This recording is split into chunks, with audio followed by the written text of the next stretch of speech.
ఇది పాతది, అది పాతది. ఇది ఇప్పుడు మేడం గారు ఒకసారి కొత్తది పాతది కనెక్ట్ చేస్తాను.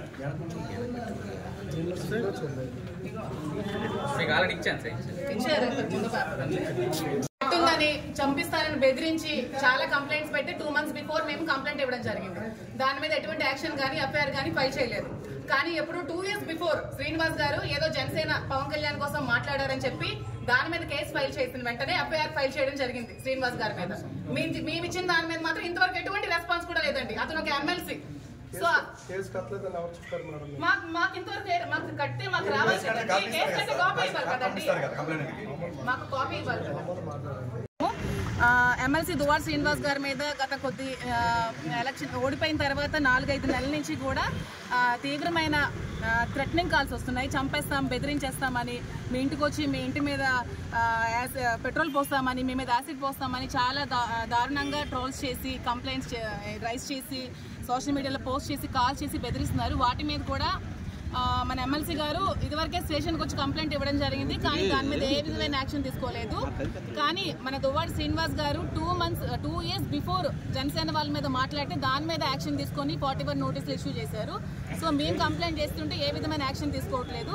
సో మా కంప్లైంట్స్ మీద కూడా యాక్షన్ తీసుకోవాలని, మా మీద కూడా అలాగే అటువైపు ఎలా స్పందిస్తున్నారా మా వైపు కూడా అలాగే స్పందించి యాక్షన్ తీసుకోవాలని కోరుకుంటున్నాము.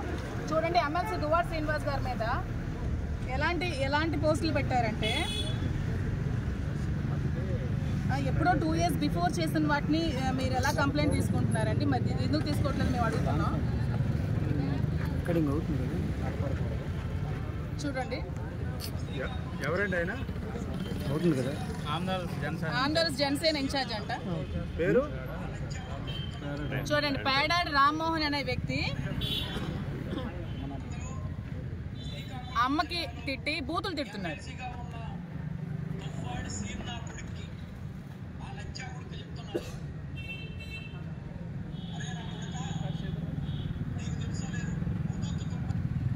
ఇవి కనిపించట్లేదా? వీళ్ళేమని తిట్టారండి జనసేన నాయకులని చెప్పుకొని? ఒక ఎమ్మెల్సీగా ఉన్న వ్యక్తికి ఇలాగే తిడతారా? మరి వీళ్ళ మీద ఏ యాక్షన్ తీసుకోరా? మేము కంప్లైంట్ ఇస్తే ఎందుకు యాక్షన్ తీసుకోవట్లేదు మేము అడుగుతున్నాం. అంటే మీ మీద అంటే మీకు నొప్పి వస్తుంది, మీ ఆడవాళ్ళకంటే నొప్పి వస్తుంది. మేము ఆడవాళ్ళం కాదా? మాకంటే మాకు పెయిన్ ఉండదా? మా మీద ఎందుకు మీరు కంప్లైంట్స్ తీసుకోవట్లేదు? మా మీద అన్న వాళ్ళకి మీరు ఎందుకు యాక్షన్ తీసుకోవట్లేదు? టెక్కల్లో జనసేన నాయకులు అని చెప్పుకొని అట్టాడు శ్రీధర్ అనే ఒక వ్యక్తి నా మీద అసభ్యకరమైన పోస్టులు పెట్టాడు. దాని మీద యాక్షన్ తీసుకోరా? అట్టాడు శ్రీధర్, ఇంకెవరో ఈ శ్రావణ్ అనే అబ్బాయి ఈ సీ న్యూస్ అని చెప్పి ఒక యూట్యూబ్ ఛానల్ పెట్టుకొని మహిళల మీద అసభ్యకరంగా పోస్టులు పెట్టిస్తున్నాడు. మరి ఇలాంటి వ్యక్తుల మీద యూట్యూబ్ ఛానల్స్ మీద యాక్షన్ తీసుకోరా?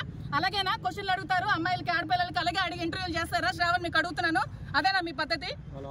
మీరు ఆరోపించండి. మీ క్వశ్చన్స్, మీరు ఏ విధమైన క్వశ్చన్స్ అడిగారు అన్ని కూడా ఉన్నాయి కంప్లైంట్ లో పొందుపరచా. ఎవరు ఆరోపిస్తారు? మహిళల మీద మీరు ఎవరండి ఆరోపించడానికి? ఎవరు ఆరోపించారు? వాణి ఆరోపిస్తే మీకేంటి నొప్పి? వాణి మీద నేను యాక్షన్ తీసుకుంటాను, మీకేంటి ప్రాబ్లం? మధ్యలో మీరు ఇలా యూట్యూబ్ ఛానల్స్ మీకు నచ్చినట్టు పెట్టుకుంటే వీళ్ళ మీద యాక్షన్ తీసుకోకపోతే మేము కూడా ఊరుకో, మేము ఎంతటి వరకైనా వెళ్తాం. దీనికి మేము ఆడపిల్లలమే. హోమ్ మినిస్టర్ గారు చెప్పారు కదా, ఏ ఆడపిల్లల మీద అసభ్యకరమైన పోస్టులు పెట్టిన యాక్షన్ తీసుకుంటామని. ఖచ్చితంగా మేము తీసుకోవాలని కోరుకుంటున్నాము. మేము కూడా మహిళలమే కాబట్టి మా మీద ఖచ్చితంగా మీరు యాక్షన్ తీసుకోవాలని. ఇంకా మా వాళ్ళు కూడా మాట్లాడతారు, వీళ్ళ మీద కూడా ఎటువంటి ఇబ్బందులు గురవుతున్నారో వీళ్ళు కూడా చెప్తారు. మాట్లాడండి.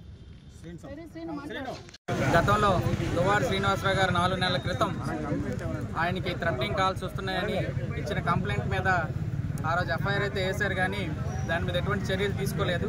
దాని మీద చర్యలు తీసుకున్నారా లేదని అడగడానికి, అదేవిధంగా ఈ మధ్యన సోషల్ మీడియాలో వైఎస్ఆర్సీపీ సోషల్ మీడియా సైనికులు ఎవరైతే ఉన్నారో వాళ్ళందరికీ కూడా 41 ఇష్యూ చేసి అందరినీ కూడా నియంత్రించే కార్యక్రమం ఈ ప్రభుత్వం చేస్తుంది.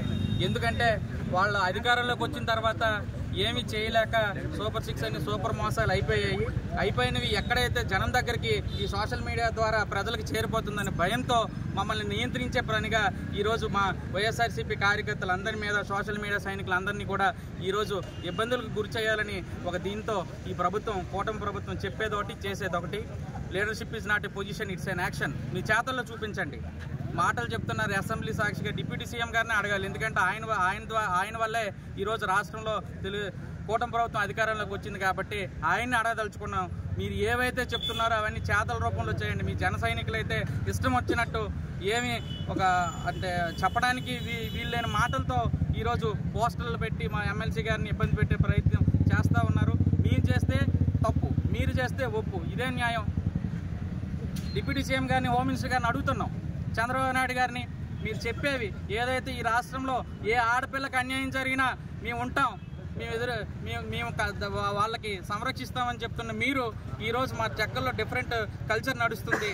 మీ కార్యకర్తలే, మీ జన సైనికులే, మీ పార్టీకి సంబంధించిన వాళ్ళే మరి మా మీద పెడితే మరి మీరు అలాగా ఈ పోలీసు వారు కూడా ఏమి చూసి చూడనట్టు పోవడం, ఇది ఈరోజు మేము అందుకే ఈరోజు పోలీస్ స్టేషన్కి రావడం జరిగింది. మీరు నియంత్రించాలని చూస్తే ఇంకా ముందుకెళ్తాం తప్ప ఆగే పరిస్థితి లేదు. వైఎస్ఆర్సీపీకి ఈ రాష్ట్రంలో ఏ రాజకీయ పార్టీకి లేని ఓట్ షేర్ ఉంది. మీరు ముగ్గురు, మీ ఒక్కలం, మా శక్తి మీకన్నా ఎక్కువ. మమ్మల్ని రెచ్చగొడితే ఇంకా ముందుకెళ్తుంది కథ తప్ప అనవసరంగా ప్రజాస్వామ్యాన్ని దెబ్బతీసే పని, పరిపాలన చక్కగా చేయండి. మీకు మంచి మ్యాండేట్ ఇచ్చారు, మీరు చెప్పినవన్నీ చేసి మీరు నిబద్ధత చాటుకోవాలి తప్ప మమ్మల్ని నియంత్రించి మా కార్యకర్తల్ని అల్లరి చేయాలంటే చూస్తే వైఎస్ఆర్ కాంగ్రెస్ పార్టీ టెక్కల్ నియోజకవర్గంలో మేము ఆగేది లేదని ఈ సందర్భంగా తెలియజేస్తాం.